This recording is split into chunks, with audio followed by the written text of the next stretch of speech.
Have you ever wondered what happens when Indian cricket team starts winning on a consistent basis in an ICC tournament?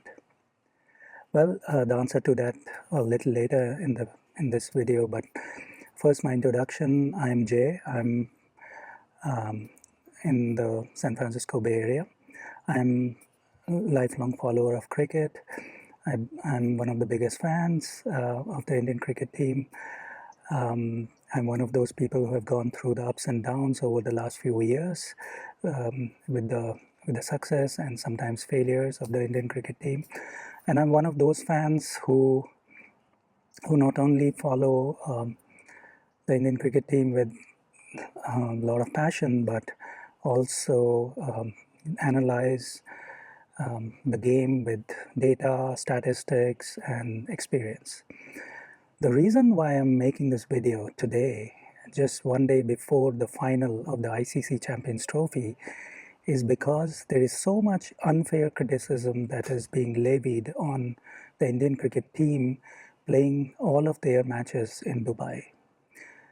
There have been a lot of voices that I'm hearing for last couple of weeks about the unfair advantage that Indian team has, and the very reason for making this video is to give it back to those people who are saying that Indian team is having the unfair advantage that they are claiming. I've been sick and tired of hearing about those unfair advantages, and so let's begin this video. So let's see what were the unfair advantage claims. So I'm just covering two of these. Of course, there were more, but one of the claims is that India is playing all their matches in Dubai, and this gives a really an unfair advantage. People are saying that some people are saying that they're using the same bus, same driver. They're sleeping on the same bed. I don't know how all of these things matter for a professional athlete. That's really beyond me. But anyways, these are the bizarre claims.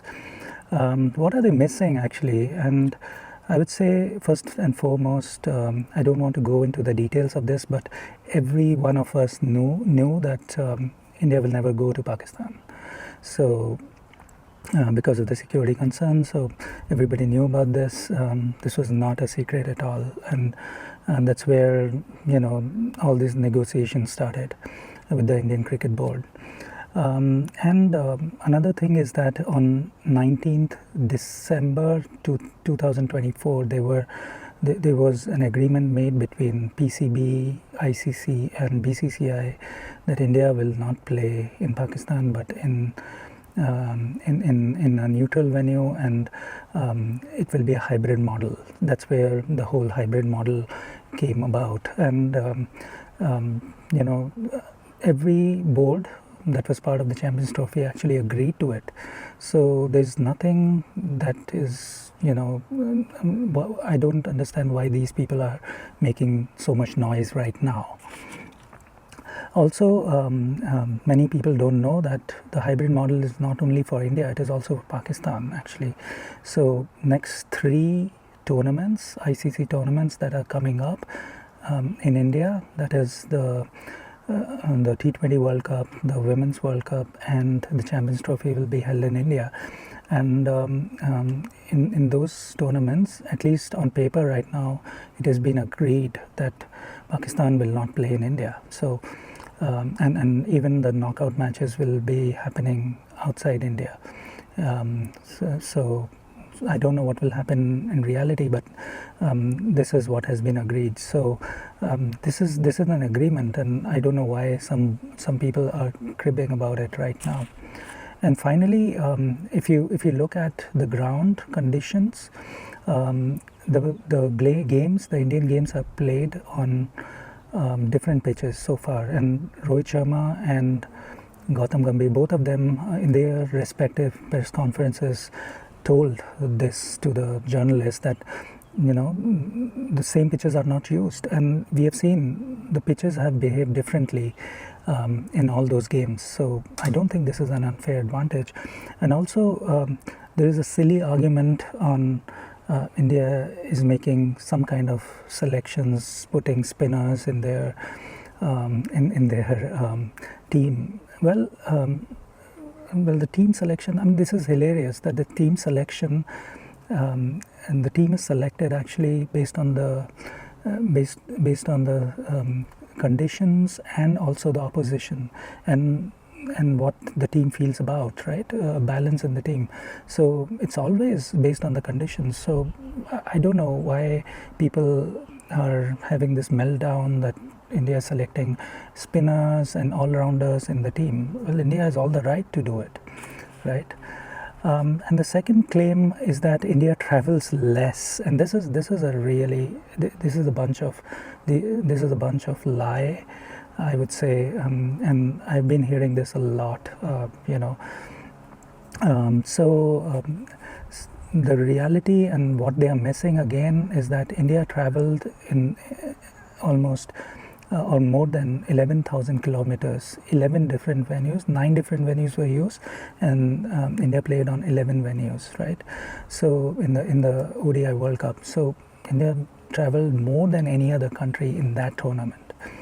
In fact, in the recently concluded T20 World Cup, India went to North America, South America, and the Caribbean island, and total distance traveled by the Indian team was 6,700 kilometers, which is a huge amount if you see, right? And people are one person on one TV channel of another country was saying that India played all its matches in New York and Guyana, which is not true actually, and that's where Sportskira came up with this great post where they have outlined all the venues in the ODI World Cup as well as on the T20 World Cup, and you can see in the T20 World Cup India played on 7 different venues, right? Of course the Florida one was washed out, as we all know, the match against Canada, but again this is not any advantage, I would say. India traveled a lot, okay. And who are these people, right? These are the usual suspects. We have known these. Some of these are ex-cricketers. Some of them are journalists. And one common thread between them is that their teams have been eliminated quite early in the tournament, and that's what we saw in the earlier versions of the World Cup, where all of the claims came from the teams or players from the teams or ex-players from the teams that exited early in the tournament. So you can say, and by the way, New Zealand ex-cricketers and New Zealand current cricketers have not cribbed about anything till now. So you can see that proves my point that people who are getting out, like South Africa, their players are complaining, and also not only ex players but also the current players are complaining. People like Pat Cummins, Vander Dusen, and David Miller, to name a few, right? And I hope BCCI is keeping their eyes open whenever they want to give an IPL contract to these players, right? I'm just saying. In the past also we have seen some bizarre claims made about Indian cricket team's performance. One claim that came out from an ex-player and from other players also, that there was a chip inside the ball and that was making the ball swing both ways. And then there was another claim from the neighboring country, that India was applying some kind of chemical on the pitch that makes the ball swing a lot, even when the dew is there or something like that. So, and then there was another theory that came about that India was changing the pitch mid-innings. So I don't know how that is even possible. Then in the T20 World Cup, there was a theory that Indian bowlers were tampering with the ball. That's why the ball was swinging both ways. And then a conspiracy theory that Rohit Sharma was throwing the toss coin far away from the circle on which it was supposed to land. Again, these were really bizarre theories for me. They had no basis, no proof was given, and just for some eyeballs, these people were making these theories, especially from the neighboring country of India. So what do I want to tell these people right now? Yeah, sorry. Now also, we have a theory from the neighboring country again that India has got some 22 priests who are doing some black magic and making India win these matches. Again, really bizarre. I don't have any words to explain these things. So let's leave it to it. Well, what these people don't realize or don't accept is that India is a dominant force right now in cricket, both on the field as well as some other areas like broadcasting, like ticket sales. Wherever India goes, the tickets are selling like hotcakes, right? For the final also, all the tickets have been sold very quickly, and I think it came to some $2 million or something. So and I don't remember the exact figure here, but the tickets sold within 1 hour or something. So so many people don't like this kind of dominance that India has in the world cricket, and they just are like crybabies about it. Now, coming to my favorite part of this video, as a quiz master, some facts related to ICC tournament or ICC Champions Trophy. The first Champions Trophy happened in 1998 in Bangladesh. Actually, this was the logo of the Champions Trophy, and it was actually known as ICC Knockout Tournament at that time. And South Africa was the first team to win this trophy, and that is the only ICC title that South Africa has won. Here's a photo of that victorious team. And by the way, the name was changed to ICC Champions Trophy in 2002 when it was happening in Sri Lanka. Okay, next is the trivia time. Again, as a quiz master, a few questions, very easy ones. Which Kiwi batsman made 102 not out in the 2000 version of ICC Champions Trophy played at Nairobi in India? That was actually the final. Then the second question is which Indian bowler took 4 for 38 in the 2013 Champions Trophy final, helping India defend 129 in that game against England in the final at Birmingham. So which Indian bowler was this? And the third question is, with which country did India share the 2002 ICC Champions Trophy title when the final was washed out? Actually, the final was washed out, and when the game was replayed the next day, that was also washed out. So the title was shared. So which country was that?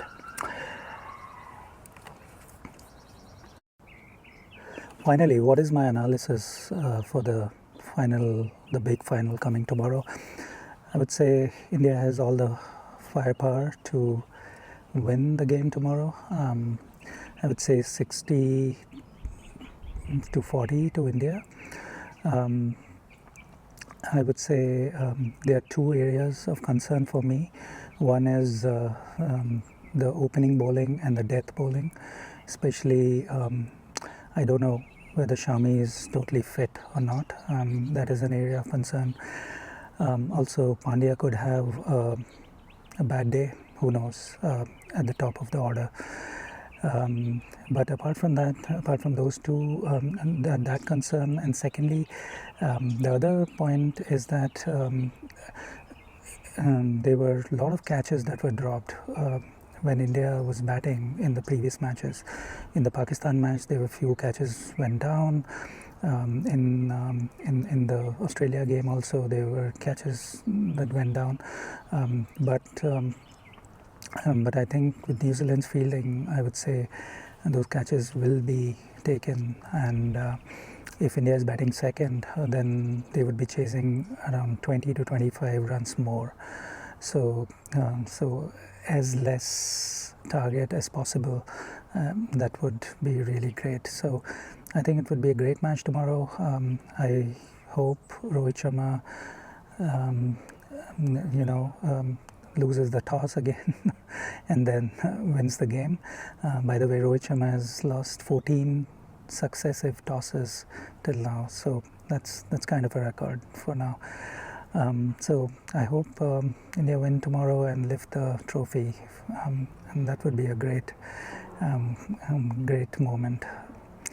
So if you have liked this video, please smash the like button and share this video with others, and I'll see you in the next video. Thank you. Bye bye.